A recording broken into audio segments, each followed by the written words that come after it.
আজকে পরোটা বানাইছিলাম আর কালকে বুটের ডাল আর মাংস ছিল, সেটা দিয়ে মজা করে খেলাম। কারণ আমাদের ঘরে কেউ পরোটা খায় না, শুধু আমি পছন্দ করি। আসসালামু আলাইকুম, কেমন আছেন সবাই? আমরা আলহামদুলিল্লাহ ভালো আছি। এই তো আমার বড় ছেলেটাকে শাক নিয়ে আসতে পাঠাইছিলাম।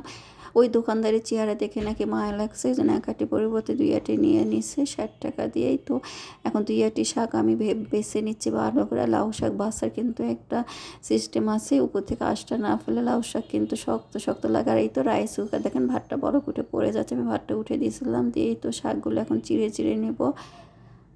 আর লাউ শাকও পাবে, না বাছলে কিন্তু খসখস করে, একটু চিড়ে নিয়ে ধুয়ে নেবো, যেহেতু পাতা দিয়ে একটু ভর্তা করব। আর ডাঁটা কাঁঠালের বীজ আর একটু শাক দিয়ে মাছ চচ্চড়ি করব। আর ভর্তা মানেই তো শুকনা মরিচ ভেজে নিলাম, আর রসুন দিয়ে দেবো, শাক দিয়ে দেবো, পেঁয়াজ দিয়ে ঢেকে দেবো, আর কিছু কাঁচামরিচ দিয়ে দিলাম। আর এখানে আমি লবণ দিব না এখন, কারণ লবণ দিলে কালারটা নষ্ট হয়ে যাবে।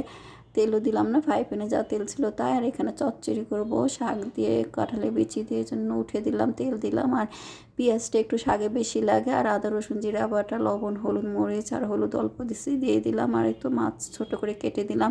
আর চচ্চড়িতে মাছ ছোট করে কেটে দিলেই ভালো লাগে, এই জন্য মাছ বড় মাছ না দিয়ে ছোট ছোট করে পিস করে দিলাম। মাছগুলো দিয়ে কষিয়ে নিলাম। কষানোর পরে তো মাছগুলো উঠে নিব। উঠে নেওয়ার পর শাকটা দিয়ে দেবো, মানে ডাঁটা আর কাঁঠালের বিচিটা দিয়ে কষে নেব। আর এই তো পেঁয়াজ একটু বেশি করে দিলাম, শাকে পেঁয়াজটা বেশি দিতে হয়। আর কাঁচামরিচ দিয়ে দিলাম, দিয়ে এখন কষে নেব। নিয়ে একটু হালকা পানি দিয়ে সেদ্ধ করার জন্য সেদ্ধ পানি দেবো। এদিকে আমার ভর্তা শাকটাও শুকিয়ে গেছে, মানে ভাজা হয়ে গেছে। এটা ঠান্ডার পর আমি পাটায় বসবো না, একটু পেঁয়াজ দিয়ে দিলাম, যেহেতু কাঁচা পেঁয়াজ দিব না, এই জন্য একটু দিয়ে নেড়ে চেড়ে নামলাম। আর এই যে তরকারিটা বলক উঠে গেছে, এই তরকারিটা এখন মাছ দিয়ে দিলাম। মাছটা দেওয়ার পর শাক দিয়ে দেবো উপর দিয়ে, আর তারপরে একটু লবণ আর সরিষার তেল দিয়ে জাল দিব, ঢেকে দিলে কম হয়ে যাবে।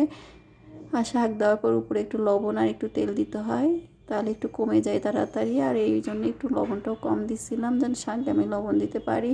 আর ঢেকে দিলে তরকারিটা কমে যাবে শাক। আর এই তো হয়ে যাচ্ছে তরকারি, শাক চচ্চড়ি, মানে একটু রস রস রাখবো। আর কাঁঠালের বিচিটাও সুন্দর সিদ্ধ হয়ে গেছে, আর তরকারিগুলো হয়ে গেল। এই তো শাক চচ্চড়ি, শাক ভর্তা করে ফেলবো এখন। লবণ দিয়ে দিলাম, যেহেতু লবণ আগে দিয়েছিলাম, লবণ দিয়ে ব্লেন্ডার করে ফেললাম। এখন সরিষার তেল আর মরিচ দিয়ে ঢলে নিব। আর শুকনো মরিচ না দিলে তো ভর্তা খেতে ভালোই লাগে না, এই জন্য শুকনো মরিচ দিলাম। এখানে আপনারা কাঁচা পেঁয়াজ খেলে দিয়ে কাঁচা পেঁয়াজও দিতে পারেন, তাহলে আরও বেশি মজা লাগে। আর এই তো তরকারিগুলো হয়ে গেল, শাক চচ্চড়ি আর এই যে মাছের ঝোলটাও আছে আমার, তো এগুলো দিয়ে আজকে আমরা ভাত মজা করে খেলাম। আর বিশেষ করে শাক ভর্তা লেবু দিয়ে খুব সুন্দর করে ভাতটা খেয়েছি। আর শাক চচ্চড়ি এগুলো আসলে মজারই তরকারি, আর বেশ কিছুদিন মাংস টাংস খেতে আর ভালো লাগে না। তো শাক চচ্চড়ি দিয়ে শাক ভর্তা দিয়ে সুন্দর করে ভাত খেলাম। আর কিছু শাক আছে ফ্রিজে, ওটা দিয়ে দেখি কি করা যায়। আর এই তো বিকালের তো পার হয়ে গেছে, চা নাস্তা খাইছি আমরা। আর এই তো একটু কেক বানানো শুরু করে দিছি, রাত হয়ে গেছে। কেক বানিয়েই তো রাতের খাবার খেয়ে নেবো। তো ভালো থাকবেন, আমাদের জন্য দোয়া করবেন। আল্লাহ হাফেজ।